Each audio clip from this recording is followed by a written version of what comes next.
Hello, my name is Andrew, and today we're doing a long-term review of my all-time favorite barefoot casual boots, the Vivobarefoot GOBI boot. So something that makes these really special is that they're one of the only barefoot boots I know of that is higher cut but uninsulated. All they've got is a leather lining here.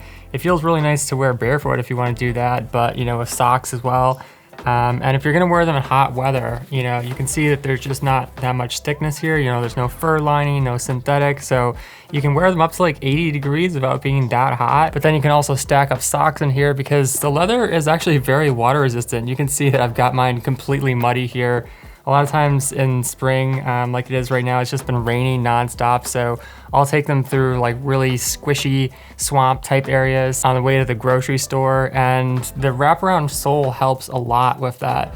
It keeps, it's basically waterproof up to this point, and then it does have a stitched sole, which could potentially let in just a tiny bit of water, but they're pretty close to being waterproof, especially if you want to treat them. Although I've had these for like a year and I still haven't treated them. Also, I like that the leather has kind of a sheen to it. So I just find that water kind of slides off the side of it and then up here and the top as well if it's raining. Although one thing I have noticed with the GOBI versus the insulated winter version is that because there's no insulation here, I have like skinny ankles. So I basically have to cinch them all the way tight and then they're not even snug at that point. So sometimes the laces can come unlooped, but it's not really a big deal. And I think most people have a little bit bulkier ankles than me. I'm pretty slender. That said, even though the leather is very water resistant, it's also fairly thin, so it has a ton of good flexibility here. There's nothing pressing down on the top, which is important because they don't have a ton of volume here like most Vivos. They're a little bit slimmer in front, but leather does have a lot of stretch and you can open them up through here if you have a bit higher arch. And then one final note on the waterproofing, like I said, it's got this lower area here, especially in the heel that goes up higher, but then it's also got a second layer of leather insulation here and then the third layer up top. So I can go on a rainy walk for an hour in these and they don't get anything more than just slightly damp. In terms of the sole, this is one of my favorite barefoot casual treads of all time. It's 3.7 millimeters, very flexible in all directions, but it has a little bit of density to it, which you can hear.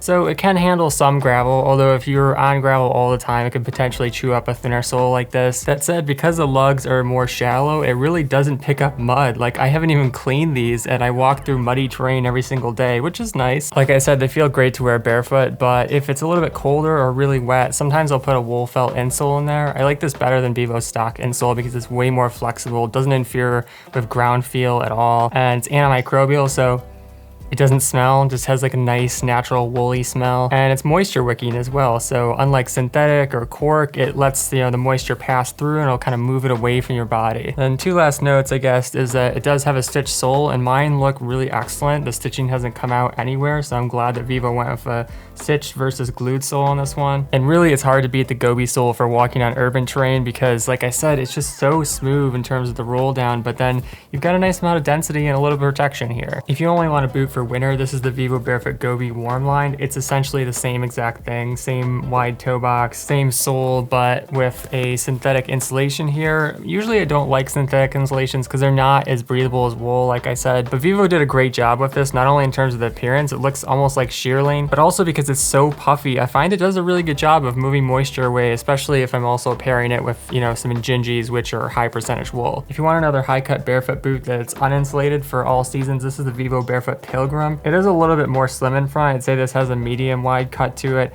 and the leather is not as flexible. So it's more of like a dress work boot style, but it is more protective and it has that kind of classic look to it, where there's a little more structure and it's not quite as floppy as the GOBI. I think these look really nice for formal or if you're wearing them to like work, business casual type of stuff. And they're comfortable to wear, but I find that they take some working in, because they have more structure. So one of the things I did when I first got them, like if I was watching a movie or something, I just go like this, over and over for a few minutes. And over time, the leather does start to get a little bit more supple. Although I definitely prefer the GOBI for longer walks because this one has a 4 millimeter sole.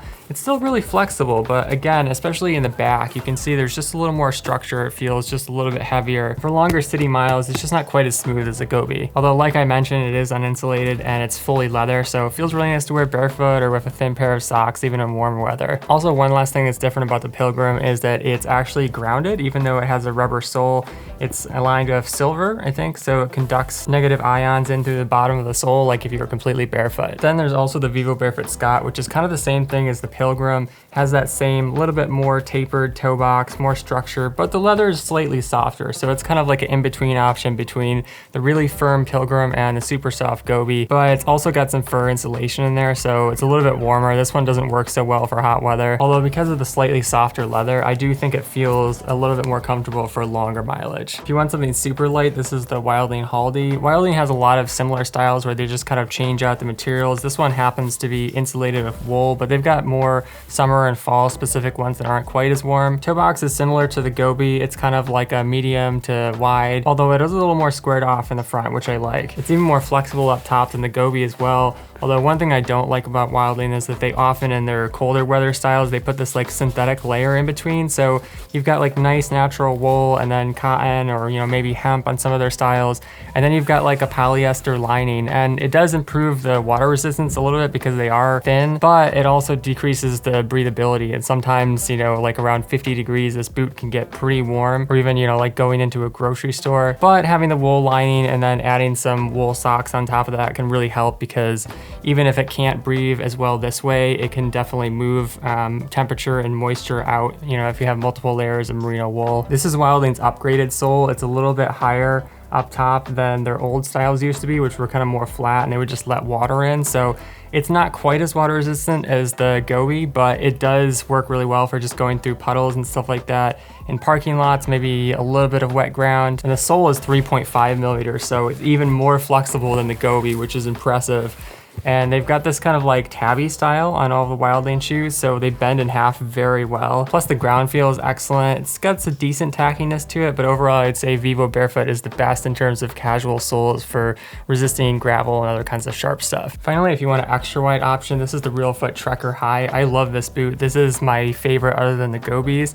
It does have a really wide toe box if you're someone who needs a ton of room, but my feet are like medium width, and I still really like wearing it because it's very thin, so I don't have any problems like catching the outside, you know, even though it's wider than I need. And in winter, it's nice because you can really stack up a bunch of socks in there to make it super warm, even though it is thinner, kind of like the Gobi. Also has a gusseted tongue, which is nice for water resistance. And it's got a synthetic lining, but like the Gobi warm line, I find it works really well. There's a lot of perforation, and it's pretty good at moving moisture and temperature out of the boot. Down below, it's got a waterproof lining, and it really is darn near waterproof unless you go through like a puddle or something, you know, but for wet grass and rain, it works really well. It's also got a nice soft leather upper, which is very flexible, you know, nothing pressing down. It's a good option if you have higher arches. And although it is more suede-y, you can treat it with some wax to make it a little bit more sheen, kind of like the Gobis. In terms of the sole, it's 4 millimeters, extremely flexible. This is one of my favorite treads along with the Gobi. It's even more flexible, mostly because it doesn't wrap up is high on the sides, but it's a very durable rubber and grippy as well. So this is one that you can use for some light trails. And even if you don't need the extra wide toe box, I find it's really nice on slippery surfaces because it just gives you so much surface area to grip onto things like wet boardwalks. All right, so that's my long-term review of the Vivobarefoot Gobi boot. But if you'd like to support the channel, you can shop with the referral links down below. Browse and filter more products with the shoe finder tool, my website barefootwear.org, or watch my zero drop transition video to learn more about barefooting. Finally, if you have a question about the Vivobarefoot Gobi boot or about barefoot shoes in general, let me know in the comments. Thanks for watching. Catch you next time. Peace.